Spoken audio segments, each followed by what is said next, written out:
Thotë i dërguari Allahut, ai i cili e ka synim dunjan dhe synimi kryesor i tij është i dunjas, do thotë atij Allahu Azza wa Jall ja stërvit punët. Do thotë nuk ka mundësi me i përmbledh çështjet apo punët e dunjas, sado që mundohet. Pastaj tha Allahu Azza wa Jall e vendos varfrim mes dy syve të tij.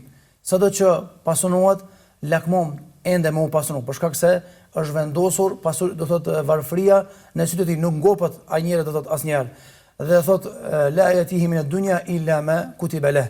Nuk i vjen nga kjo dunja vetë ato çka e ka caktuar Allahu Azza wa Jall. Ndërsa kundërta e këtij lakmitari është njeriu i cili kënaqet me pak, është njeriu i cili e ka besimin në rregull dhe është larg lakmis.